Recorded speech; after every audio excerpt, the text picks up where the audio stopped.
Yooyyaa harka fuunee akkam jirtu?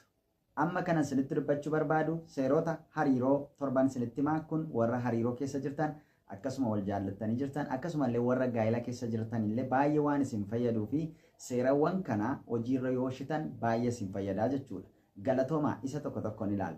Inni tokkoffaanii seerri tokkoffaanii yeroo hunda haasa'udha.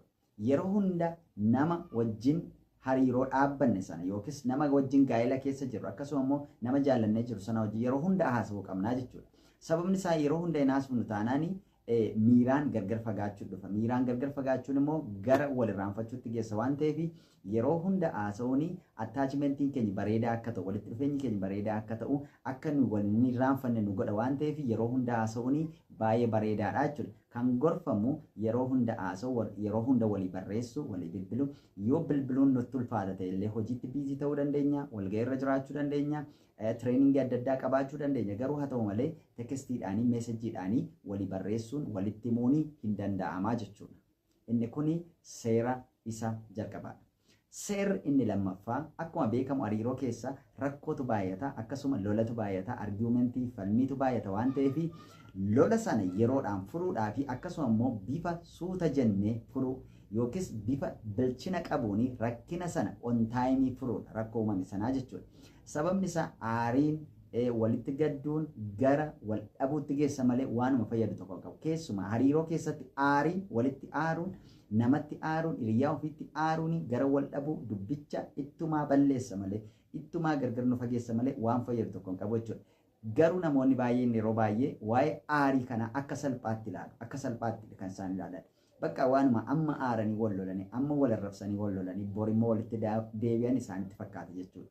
Arra wal lolte arra wal arrabsitee gaafa gargar baatu achumaan babal'achaa deema riikaardi ta'aa deema galmeeffachaa deemu jechuudha. Guyyaa tokko gaafa siyaasaan illee gaaficha koo akkas naan jettee turte gaaficha koo akkas naan jettee turte isati jette sana riikaardi godhachaa kaawwachaa deemu waan ta'eef jechuudha. Kanaaf aariin hariiroo sana waan diiguuf maal gochuu qabna damnee on taayimii bifa miira tasgabbaadhaanii suuta jennee wanta uumame sana rakkina uumame sana maal gochuu qabna damnee furuu qabnaa jechuudha. Inni kun seera hariiroo isa lammaffaa. Sadaffaan seera hariiroo keessatti baay'ee barbaachisaa ta'e gaafa nama sanaa wajjin haasofnu bilbila keenya lafa kaa'uu qabna. Bilbila keenya lafa keenya nama sanatti fokosti goone nama sanaa wajjin waan mari'annu mari'achuu waan haasofnu haasa'uu waan furuu waan dhiisuu qabnu dhiisuudha jechuudha.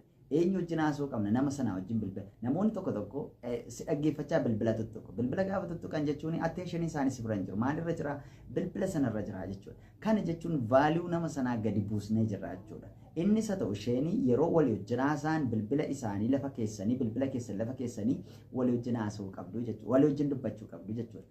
Kun immoo maal godhaa hariiroo keessan sana baay'ee akka inni ija gaarii godhatu baay'ee akka inni bareedu taasisa waan ta'eef jechuudha. Seerri inni sadaffaa kun gaafuma haasoftan kamitti bilbila keessan ofirraa fageessuun maal argisiisa nama sanatti fokas gochuu keessan nama sanatti iddoo kennuu keessan nama sanaaf bakka kennuu keessan mul'isaa jechuudha. Inni arfaffaanii seerri arfaffaanii maalidha yoo jettanii dhiifama gochuudha. Dhiifama gochuudhaa fi dhiifama gaafachuudha. Dhiifama gaafachuun dhiifama gochuun miidhamuu miti yookiis mo'amuu miti. Namoonni dhiifama gaafachuu dhiifama gochuu akka mo'amuutti akka irraanfatamu akka bakka gadaantummaatti itti dhaga'amu jira. No akkas miti. Dhiifama gochuu dhiifama gaafachuu isayyuu jecha garuu jedhu immoo keessaa balleessuu qabna. Garuu utuu hin jedhin garuu siif jedhin garuu sababa akkasiifan akkas godhatu hin jedhini onnee makeenyarra maalidhaa dhiifama gaafachuudhaa fi rakkoon yoo uumames ta'e akkasuma immoo dhiifama gochuudha jechuudha. Kun seera hariirooti. Akkasuma immoo hariiroo sana wanta baay'ee jabeessuudha waan ta'eef jechuudha. Kanaaf dhiifama gaafachuun akkasuma illee dhiifama gochuun baay'ee murteessaadhaa fi baay'ee wanta bakka olaanaa qabuudha jechuudha seera hariiroo keessatti. Kana sirriitti gadi fageessitanii hiriyoonni walii wajjin jirtan akkasuma illee gaa'ela keessa jirtan kana irratti fokas godhaa. Dhiifama gochuuf dhiifama gaafachuu isayyuu garuu utuutti hin dabalin jechuudha. Kana jechuun iftoominaanii onnee makeenyarraa nama sanaan maal goonaa jechuudha. Nama sanaa fi dhiifama goonaa jechuudha.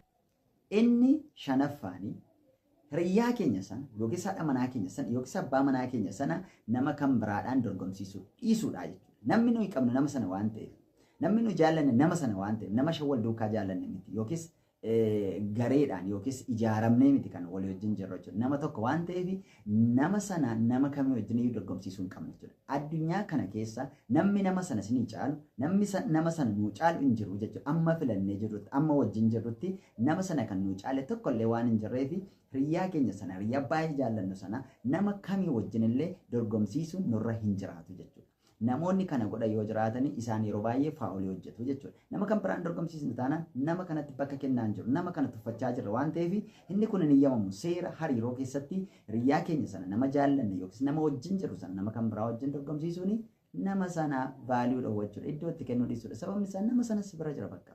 Nama sanatu kan jedha waan ta'eef nama sanatti iddoo kennuun baay'ee bu'uuraa inni seera inni shanaffaan nama sana nama kan biraa wajjin dorgomsiisuu dhiisuu. Seerri inni ja'affaan wanti xiqqaa galateeffachuudha. Wanti xiqqaa galateeffachuudha. Wanti xiqqaa nama sana wajjin qabnu yeroo walii wajjin dabarsin haasaa walii wajjin haasofnu nama sana wajjin wanta goone hundumaa maal gochuudha galateeffachuutu nurra jiraataa jechuudha. Nama sana maal gochuudha nama sana sirriitti galateeffachuu qabnaa jechuudha. Waanuma xiqqoo haa ta'u, waanuma xiqqoo isaan hojjetan, waanuma xiqqoo isaan raawwatan, waanuma xiqqoo isaan godhan. Waanuma xixiqqaa waan xiqqoo guddaa miti waanuma xiqqaa tokko maal gochuu qabna ittiin galateeffachuu qabna jechuudha. Wanti xiqqoodhaan galateeffachuu qabna jechuudha. Kun baay'ee bu'uuraadha. Yeroo baay'ee qeeqatu baay'ata hariiroo keessatti. Rakkoo guddaa kan qabu maa inni wal qeequu, wal xiqqeessuu, bakka walii kennuu dhiisuu, iddoo walii kennuu dhiisuu. Kun dinqiidha, kun maal fayyadaa, hiriyoonni kee kana godhu, hiriyoonni koo kana naa godhu.